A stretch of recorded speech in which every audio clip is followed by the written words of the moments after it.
Hola amigos, este es el tercer video de ejercicio relacionado al movimiento parabólico, en el que revisaremos nuevamente la idea de tiempo de vuelo y de alcance máximo. También, y antes de empezar con el desarrollo del ejercicio, dejaré un problema propuesto ligado al que veremos en este video, del que encontrarás la respuesta en algún instante del video de ejercicios movimiento parabólico, problema 4. Y este es: ¿cuál es la velocidad del objeto en el instante en que toca el suelo? Ok, ahora volvamos a nuestro problema que nos dice: un constructor situado en el tejado de una casa deja caer involuntariamente su martillo y este resbala por el tejado con una velocidad constante de 4 metros por segundo. El tejado forma un ángulo de 30 grados con la horizontal y su punto más bajo está a 10 metros de altura sobre el suelo. ¿Qué distancia horizontal recorrerá el martillo después de abandonar el tejado de la casa hasta antes de tocar el suelo? Lo primero que hacemos entonces es dibujar un esquema de la situación. En principio, esto es el suelo. Este sería el tejado de la casa y acá nos dice que el punto más bajo está a 10 metros de altura con respecto al suelo y que hace un ángulo de 30 grados con respecto a la horizontal, que vendrían a ser estos 30 grados que están acá.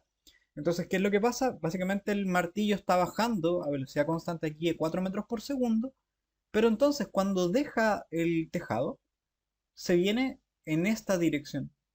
Entonces su velocidad inicial está inclinada hacia la derecha y hacia abajo.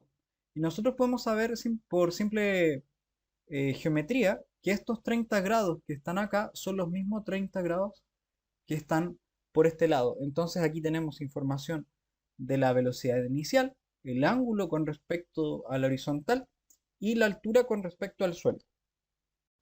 Entonces, nosotros sabemos que el movimiento que va a describir el martillo es efectivamente un movimiento parabólico, cuyas ecuaciones de itinerarios son estas que tenemos acá, y estos parámetros, x0, b0, el ángulo, etcétera, están sujetos al sistema coordenado que nosotros vamos a trabajar.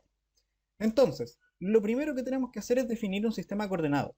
En los últimos problemas que hemos visto, hemos fijado el sistema coordenado aquí en el suelo, aunque nosotros hemos dicho que tenemos libertad para elegir ese sistema coordenado.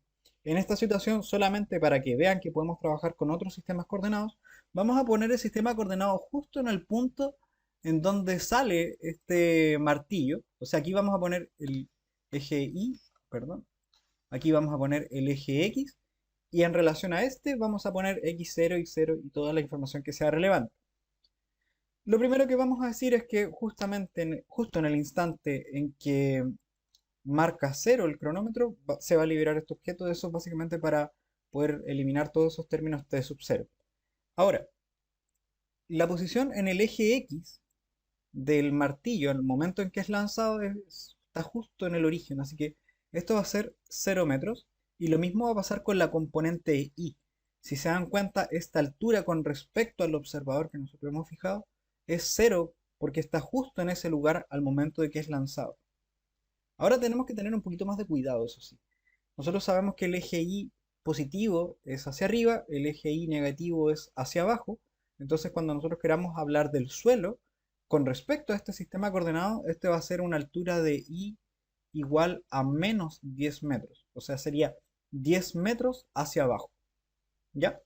Ahora, ¿qué nos estaría faltando? Tendríamos una rapidez inicial de v sub 0 de 4 metros por segundo, que eso es lo que nos dice el enunciado. Y tener cuidado aquí con el ángulo de lanzamiento. Nosotros en los problemas anteriores hablamos de un ángulo siempre positivo porque se medía en sentido antihorario, y eso era porque el lanzamiento era hacia arriba. En este caso el lanzamiento es hacia abajo, o podemos verlo en sentido horario. Cuando el sentido es horario, ustedes pueden ocupar estas mismas ecuaciones de itinerario, salvo que el ángulo tiene que ser negativo, porque los positivos se miden en sentido antihorario. Entonces en este caso sabemos que son 30 grados hacia abajo, o sea, vamos a poner en la calculadora menos 30 grados. O equivalentemente decir que la componente y de la velocidad es negativa, lo que sería acá con un signo menos. Eso es en esencia con respecto a si ustedes ocupan solamente el ángulo y poner el signo más. Y lo último que nos quedaría por comentar es que la aceleración de gravedad sigue siendo de estos 10 metros por segundo cuadrado, solamente por temas de simplicidad al momento de calcular.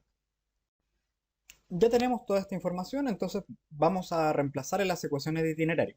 Fíjense, x0 habíamos dicho que la posición en el eje X del martillo, que con respecto a este observador es 0, así que lo vamos a eliminar. Lo mismo va a pasar con la componente Y. Porque, ojo, la altura del martillo con respecto al observador que está acá arriba es justamente cero. No significa que no tenga altura con respecto al suelo, solamente con respecto al observador. Entonces, en el eje X, ¿cómo nos va a quedar? X de t va a ser b sub 0, que es 4 metros por segundo, por el coseno del ángulo, que sería coseno de menos 30 grados. Bueno, se van a dar cuenta de que coseno de menos 30 y que coseno de 30 les va a dar exactamente lo mismo. Esto porque la función es par. Y por t menos t0, que habíamos dicho que es un 0. Esto lo vamos a eliminar. Entonces lo vamos a eliminar aquí, aquí y acá. Y lo mismo va a pasar con esta parte. Así que esta ecuación, si ustedes la reemplazan, les va a dar algo así como 4 coseno de 30 grados es 3. Lo voy a dejar con dos decimales, ¿ok? 3,46 por t, y esto va a estar medido en metros. La ecuación en el eje Y, si hacemos exactamente lo mismo, nos va a quedar I0 es 0, B sub 0 es 4 seno de menos 30 grados. Aquí es importante poner el signo porque esto les va a dar negativo. Y menos el 1 medio por 10 por t cuadrado. Si reemplazan esto les va a quedar 4 seno de menos 30, esto les va a dar menos 2, lo voy a dejar con dos decimales igual, 2,000 por t, y esto es 500 t cuadrado. Sí, este es el término de la velocidad inicial en el eje Y, el término de la aceleración de gravedad, y esto de nuevo va a estar medido en metros. Y con respecto a la componente x de la velocidad, acá no vamos a tener mayores cambios. X de t va a ser este mismo 3,46. 3,46, que es constante, esto va a estar medido en metros por segundo. Y la componente y de la velocidad va a ser estos mismos menos 2,00 menos 10,00 por t. ¿Ya? Y esto medido en metros por segundo. Entonces aquí tenemos todas las ecuaciones que rigen a este movimiento. Ahora con esta información podemos entrar a responder la pregunta que nos hacen, y es, ¿qué distancia horizontal recorrerá el martillo después de abandonar el tejado hasta que toca el suelo, ¿cierto? O sea, nosotros vemos acá que el martillo va a hacer un movimiento parabólico, bueno, más o menos así ustedes entenderán, ¿ya?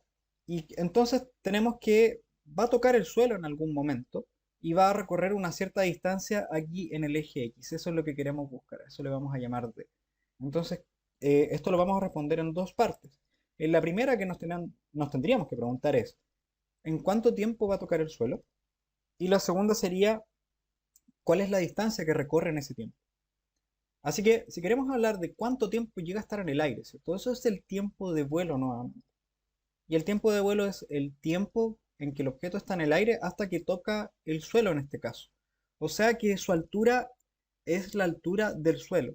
Lo que tiene que ver con la altura está aquí en esta ecuación. Entonces nosotros comentamos hace un rato, estamos viendo con respecto a este observador. La pregunta que nos tenemos que hacer entonces, si esta es la altura, menos 2,00 por t, menos 5,00 por t al cuadrado, ¿en qué instante esta altura es la altura del suelo? Que como habíamos dicho, con respecto a este observador es de menos 10 metros. Esta es la parte clave en esta visión del observador que está puesto arriba, digamos. O sea que tenemos la altura del suelo que es de menos 10 metros. No voy a poner las unidades de medida porque sabemos que todo esto está en metros. Entonces voy a llevar todo esto al lado derecho. Nos va a quedar esto 5t cuadrado, 5,00 t al cuadrado más 2,00 por t menos este 10 es igual a 0. Si se dan cuenta, nos plantea una ecuación cuadrática que tenemos que resolver. Nosotros ya hemos hablado de cómo resolver esta ecuación cuadrática. Sabemos que tenemos un término cuadrático, un término lineal, o de x elevado a 1, y un término constante que hay que reconocer en nuestra ecuación. En este caso, el término cuadrático está acompañado por un 5,00, o sea, a vale 5,00. El término lineal, que es un t elevado a 1, en este caso es este, lo vamos a marcar, este sería b, que vale 2,00. Y el término constante lo vamos a marcar con tres rayitas. El primero era el a, que es 5. Y entonces el término constante es menos 10. Entonces lo vamos a reemplazar en nuestra solución. Sabemos que van a haber dos tiempos entonces. T más menos sería menos b, que vale menos 2,00, más menos este 2,00 elevado al cuadrado, menos 4 por el 5,00, por c que vale menos 10. Todo esto bajo raíz cuadrática. Vamos por acá. Raíz cuadrada dividido dos veces a, que sería 2 por el 5,00. Si lo ponemos en la calculadora nos va a dar algo así. Menos 2 más menos raíz de 14,28 entre 10. Entonces la primera solución, la que tiene el signo menos, que vamos a llamar aquí t menos, va a ser menos 2,00, bueno, menos 2 solamente, menos 14,28 dividido 10. Esto nos va a dar menos 1,628, 1,63 segundos le voy a poner. Y el otro va a ser t más, que va a tener el signo más, entonces menos 2 más 14,28 dividido 10. Y esto da 1,228, lo voy a dejar como 1,23 segundos. Entonces, ¿cuáles son físicamente las soluciones que nos interesan? Nosotros dijimos que el tiempo en el que empezamos a medir es de 0 segundos, así que cualquier cosa que esté antes de eso no lo vamos a contar. No es que lo descartemos porque sea simplemente negativo, solamente por el hecho de que desde t igual 0 en adelante sabemos que esto es válido. Entonces, cualquier tiempo que sea menor a ese tiempo inicial que es 0 en este caso, lo vamos a descartar. Por lo tanto, nuestra solución va a ser el tiempo positivo, que en este caso nos da 1,23 segundos. O sea, ese sería el tiempo en el que el martillo va a tocar el suelo. Bueno, ahora vamos a hacer una pequeña pausa y vamos a responder la pregunta de desafío del video anterior. Y la pregunta era, ¿cuál es el alcance horizontal de la piedra lanzada en este problema? La situación era más o menos la siguiente. Teníamos un objeto lanzado de 45 metros de altura a una rapidez de 20 metros por segundo por 30 grados sobre el horizontal. Y ya habíamos calculado que el tiempo de vuelo es de 4,2 segundos. Y si nosotros queremos responder cuál es el alcance horizontal, o sea, queremos calcular en qué lugar va a caer aquí en el eje X. Nosotros teníamos las ecuaciones de itinerario para este movimiento. En este caso tenemos la componente X y la componente Y. Pero si queremos hablar del alcance, tenemos que pensar simplemente en la componente X, porque esto nos habla de la distancia o de la posición horizontal en la que va a estar. Entonces, si en particular evaluamos en este tiempo de vuelo, lo que estamos diciendo acá es la posición del objeto en el instante en que toca el suelo. Así que si evaluamos esos 20 coseno de 30 grados por el tiempo de vuelo que habíamos calculado que es de 4,2 segundos, nos da una respuesta de 74,7 metros. Ok, ahora volvamos a responder la pregunta del problema. Nosotros queremos encontrar el alcance horizontal y de hecho, al igual que en el problema anterior, nosotros tenemos el tiempo de vuelo que acabamos de calcular, 1,23 segundos, y tenemos la componente X de la posición que nos habla de dónde está en cualquier tiempo t. Entonces, en particular, si tomamos esto y lo evaluamos en el tiempo de vuelo, lo que estamos diciendo es la posición del eje X justo en el instante en que va a tocar el suelo. Y entonces, evaluando, tendríamos 3,46, ese es el término, el factor asociado a la velocidad, por el tiempo de vuelo. Acabamos de calcular que es 1,23 segundos. Así que si ponemos esto en la calculadora, nos va a dar 3,46 por 1,23.